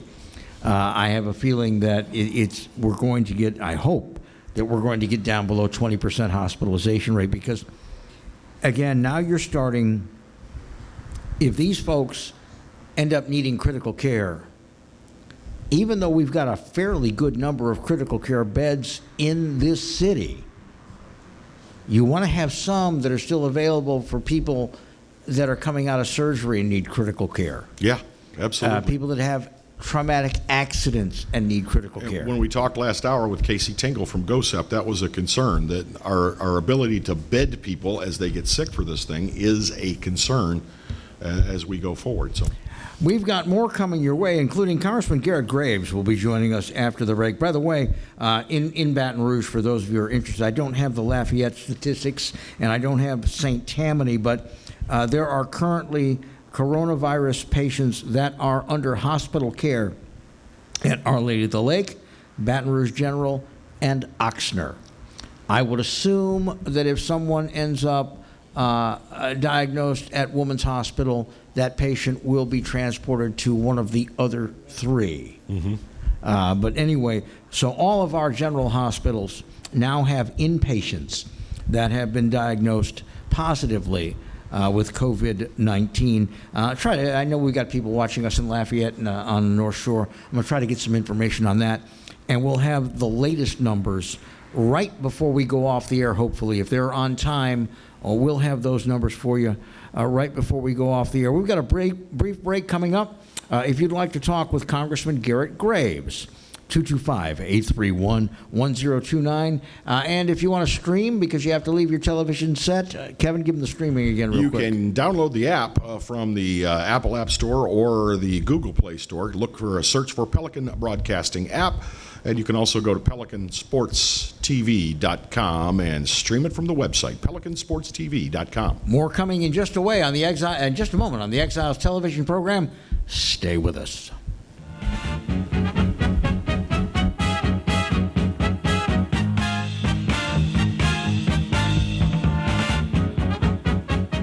For Total Home Pest Control, who are you going to call? Call the Bug Man, 923-BUGS. For total pest control for your home or business, call the original Salvant. Call the Bug Man today, 923-BUGS.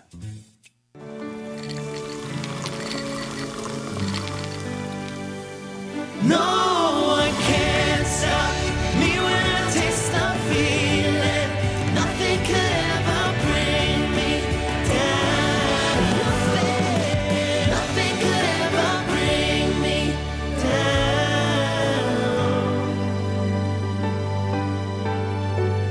Taste the feeling.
Hello guys, it's Debbie. It's time. I've got a brand new location. 10510 Airline Highway, Baton Rouge, next to After 5 Tuxedos.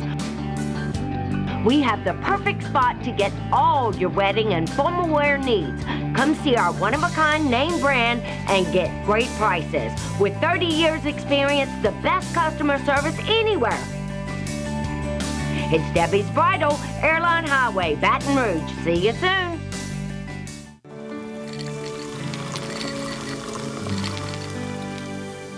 No one can stop me when I taste the feeling. Nothing could ever bring me down. Nothing could ever bring me down.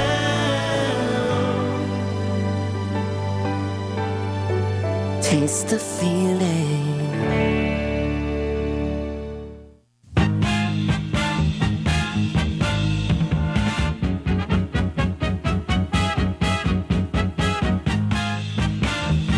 My face. And We're welcome back. back. Go ahead. I'm sorry, your turn, my turn. We're going to walk on each other. Just go ahead. Yeah, loosen your bone, Wilma. Welcome back to Exiles TV. Glad to have you with us this morning as we get close to the afternoon. This is our premiere show, and been very gratified the people that have texted and called and said, hey, keep it up, and we're going to continue to do that. This will be replayed, by the way, at 10 o'clock this evening on the very same channel where you are watching it now. So you will be able to see it again. I always like to see the replays and say, I shouldn't have touched. It's like watching game film. I should have isn't it? touched my ear there. It looks stupid. Yeah. You know, I like watching the game film. One of the things that we're all watching here as this virus drama plays is the drama going on in Washington, D.C. as Congress tries to come up with some kind of a response/stimulus package. And here to talk about that and other things is our District 6 Congressman, Garrett Graves, joins us live. Glad to have you with us. Hey, great to be back with you all again. This has been a very, very busy time at all levels of government. Fortunately, for now at least, you're not sitting in the Senate, where they seem to be doing everything but thumb wrestling over getting this bill to the president's desk. It made it through the House. Tell me what you're seeing in the Senate. Sure. Well, so just to back up a little bit, so this is the third bill that we're working on right now. We did the first bill that provided assistance to the Centers for Disease Control, the National Institutes of Health, the states, and looking for vaccines and treatments and things like that. We did a second bill that provided some additional assistance for unemployment and a lot of other of the immediate needs, looking at sick leave and family medical leave, things along those lines, trying to help out some of the immediate needs that folks had. This last bill, the one that we're working on right now, this one's designed to address the needs of all the individuals, meaning there's a direct payment in there to individuals and to families. There's additional assistance for unemployment, including unemployment for not-for-profits, unemployment for state and local governments, really trying to address the problems of individuals, as well as ensuring that we're able to sustain an economy by making sure that the employers aren't just letting everybody off and losing their jobs, and instead providing incentives and in some some cases even payments to keep those folks employed, keep them on the payroll. So what's been happening is that there have been negotiations going back and forth between the House, the Senate, Republicans, and Democrats now for several days.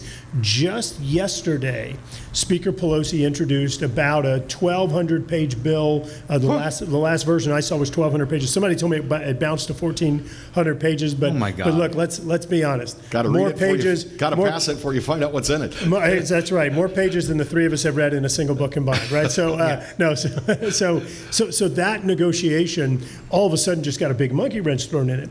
And what happened is that Speaker Pelosi tried to add things like requiring that labor unions have representation on corporate boards, requiring that that airlines reduce the amount of emissions coming from their airplanes, requiring these expansive new tax credits for wind and solar energy. I mean, all these things that have nothing to do, not relevant at the moment. Not at all. And look, I could go on and on about 20 different things that she added that have absolutely nothing to do with coronavirus or our immediate needs. Bottom line is we've got to get money into people's hands. We've got to provide more forbearance assistance and more deferrals on mortgage payments and things along those lines to address the immediate needs of individuals and make sure the employers are back up. Now, as bad as that bill is, it actually has been helpful because all of a sudden the media is now putting, and the public is putting so much pressure on Speaker Pelosi. She's come back to the negotiating table, and we have a handful of issues that are still being worked out. We've been on the phone all night, all morning, trying to work through these last issues. A lot of progress being made, and I think that we can get to a good spot by the end of this week.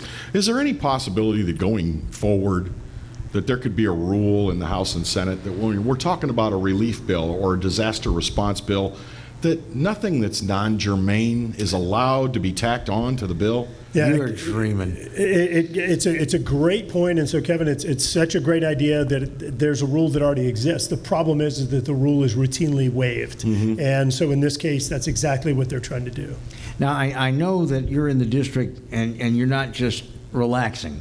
You've been all around the district. I've seen you on other media. How are we doing here in terms of the federal response coming to Louisiana and the federal cooperation? How are we doing? Look, cooperation is going really well. I think to the point to where you even saw Congresswoman Eliane Omar actually gave the president props saying what a great job she did. Yeah, she did, which I know it's just like certainly this is the Onion or something, but no, it was actually real. And so if there's any silver lining in this, is that many people, and obviously not all, but many people are realizing, look, we absolutely need to put politics aside. Partisan divide got absolutely out of hand, and so you saw some of that coming together, and that was great. But right now, I think that we still have an extraordinary amount of work to do. The testing obviously was a major problem, but look, this virus effectively didn't exist in the manner it does today, even 3 or 4 months ago, and so we have got to ramp up the test because, as you were talking about in your last segment, Bill, the reality is that we don't have an accurate picture of what's going on. We may believe that the cases are continuing to skyrocket up, but the reality is all that's going on is that we may, and I want to emphasize may, only be getting a better read on what cases are out there. The total cases could be going down right now. They could be going up. We don't know until we get better testing equipment or better test kits available, more plentiful. The Vice President has said by the middle of next week, he thinks that we will have the testing backlog addressed. They have 300,000 tests that are in the queue right now. And so once we get better information, we understand what's happening with the trends. Is the social distancing working? Is it not? We're going to be able to make much more informed decisions. Because we don't have an accurate understanding of what's happening with numbers, what you have to do is you have to resort to secondary and tertiary responses, which is stay away from each other, wear gloves, wash your hands and all the time, and ensure that you're not doing things and engaging with people that are unnecessary. And so once we get better testing, we will be able, and we have a better understanding of what's going on, I think we can start making more informed decisions about what we need to be doing and not doing. I'm going to ask you this, and I don't mean to put you on the spot, but I know that you look into things very, very deeply.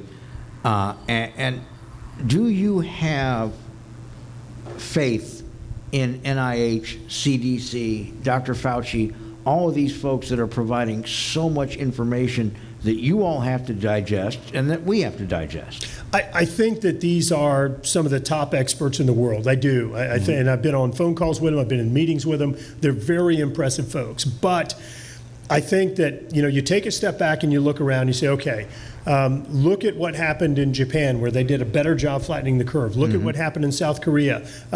What can we learn from them? And why weren't we, America, that normally is the leader on this, why weren't we the ones that were pioneering some of these efforts? And I think that we need to understand that. We need to understand that and make sure that we learn those lessons, that we apply those lessons to our emergency plans. All this talk about cutting funding for NIH and CDC and all that, it's not true. We actually established just last year, had legislation from 2018 signed into law last year that helped to establish this whole response framework for the exact type of disaster we're dealing with here. But, I'll tell you one thing I want to learn a little bit more. We've heard our pharmaceutical companies tell us that, we can't have price controls because we're the innovators. We're doing all this research and development in the United States, and you're going to stifle that if you do price controls on us. Well, where are you?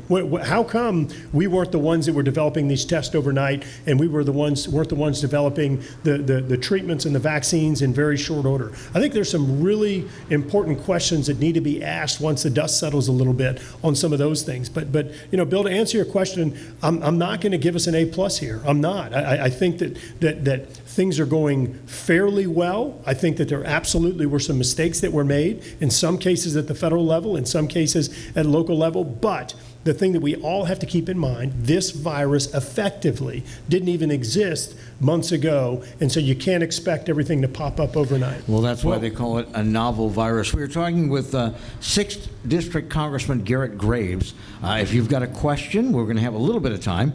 225-831-1029. We've got a break coming up, and after the break, we're going to get into some of the aid that is coming to our area, including to the airport. We've got some money coming out. My friends at the airport asked me to make sure we asked you about that, and man, you had numbers, facts, and figures right away, and it's a very good. We have an airport? Well, we do. Don't get me started. It's going to be a better airport very soon, from what I hear. And they've done a great job. Anyway, we're talking to Congressman Garrett Graves, 225-831-1029. If you would like to weigh in, stock market is still up at midday in trading.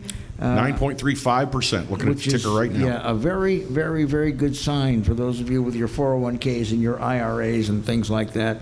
So maybe we're getting a little bit of a bounce, which that could is be a topic for a future show. How much did you lose in your retirement accounts? Oh, don't even talk to me about that. More to come as we continue with the Exiles television program on the Pelican. Thanks for being with us this morning. We'll be back in just a moment.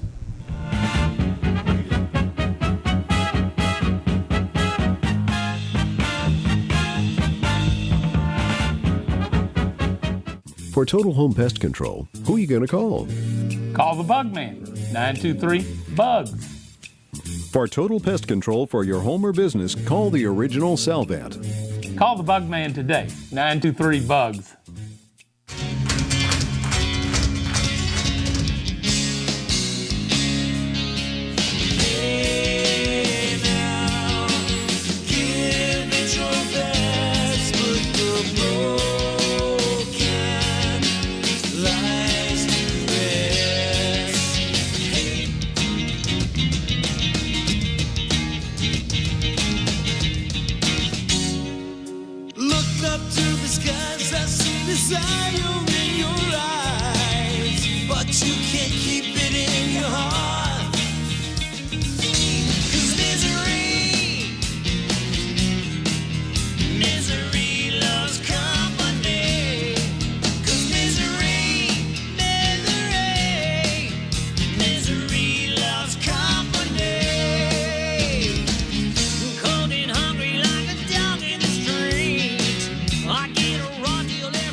It's Debbie. It's time. I've got a brand new location. 10510 Airline Highway, Baton Rouge, next to After 5 Tuxedos.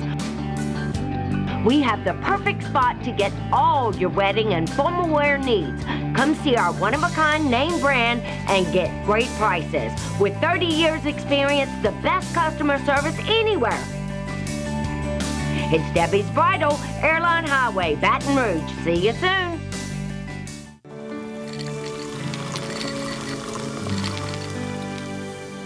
No one can stop me when I taste the feeling. Nothing could ever bring me down. Nothing could ever bring me down.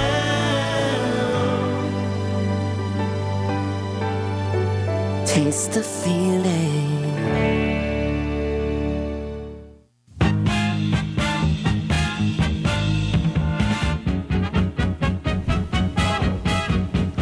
And we are back. This is Exiles TV. Yes, our very first program. We've had our podcast up and running now for about, 10 months? Yeah. And we thank Pelican Broadcasting for inviting us to bring it to television, and we thank you for watching. Guest here in the center of the screen is Congressman Garrett Graves, District 6, Louisiana, and staying on top of the federal response to this thing and other matters for our state. And we're talking about some of the money, some of the arm wrestling on this bill with where the money's going to go and how it's going to go. And we mentioned the airport. You got some airport improvement funds in that bill. We do at this point, and again, I want to be clear that this is still in negotiation, but we have $10 billion in there for the airport improvement program. A portion of that would go to the formula funding and distributed to the airports, and a portion of it would go toward discretionary grants as the negotiation goes right now. But look, Baton Rouge Airport is really a jewel for us here in this community. We've been able to secure $22 million in improvements for the airport in just the last several months, which is really a high watermark, and continuing to work with Mike and all the guys over there and taking it to the next level. But it's a great facility. The airports and airlines, just aviation travel, the hospitality industry, which is closely related to that, all the tourism, the hotels, the restaurants in Louisiana in particular, one of the top destinations, has taken a pounding. So we're working to figure out what we need to do to help with our whole tourism industry. It's an important part of our economy. Make sure that we continue to have airlines to fly on after this, because the airports, have been ghost towns. My flights back and forth to Washington, it really has been surreal. Where at Washington Airport, 2 of us in security. People don't understand how. Are you joking? No, I'll show you pictures. People don't understand how airports make their money. In the case of Baton Rouge, the Baton Rouge Airport District can tax the parish, but they don't. They generate their own funds. So landing fees based on the weight of the airplane. So every time those wheels touch down, the cash register rings. Passenger facility charges, people Terminal going rent. through. Fees collected at the vendors, okay? Fuel flowage fees, when they put that hose up and they put in 3 gallons at a time.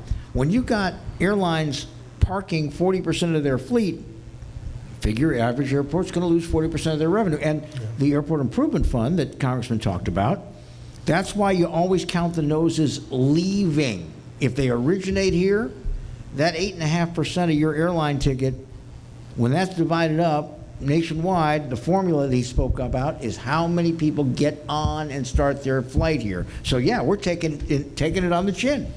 Wow.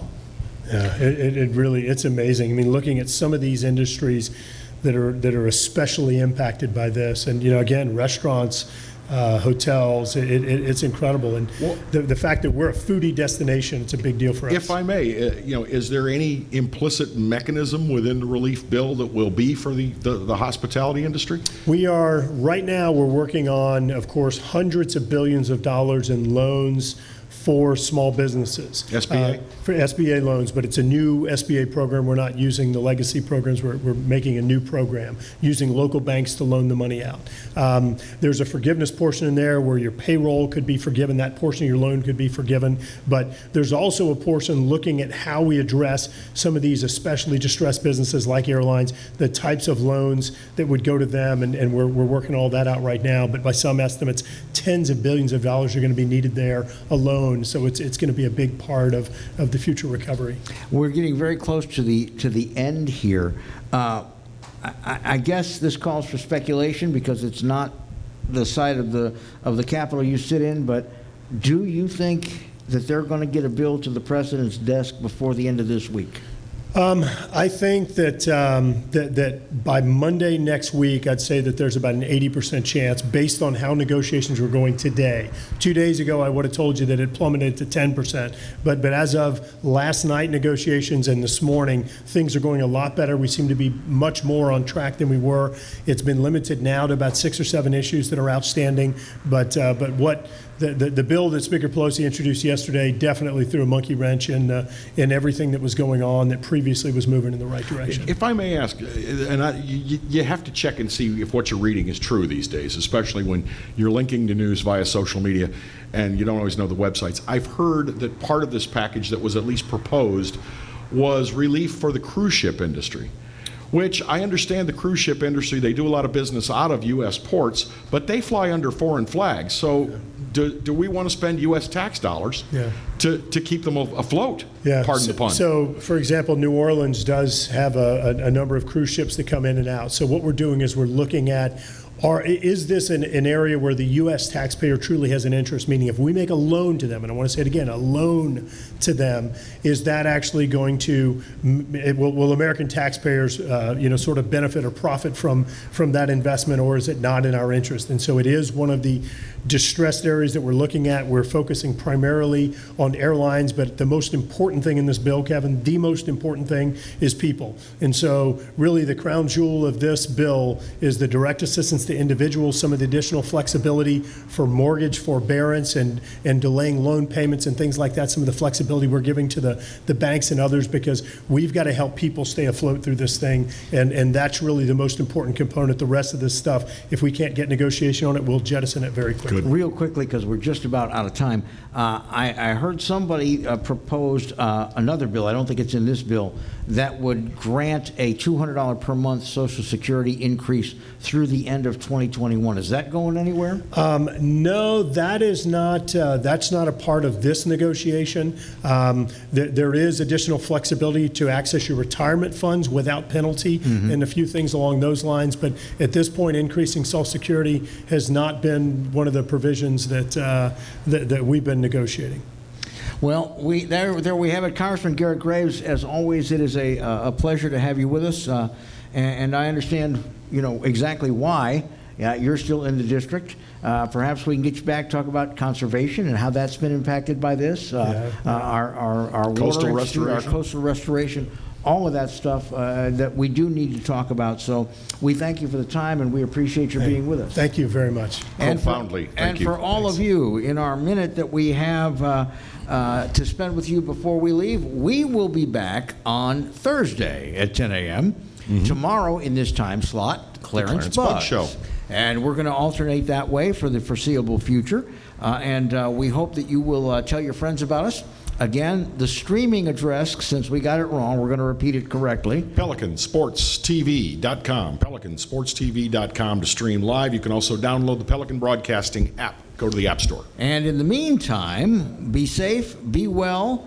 Please follow the guidelines that are there for all of our protection.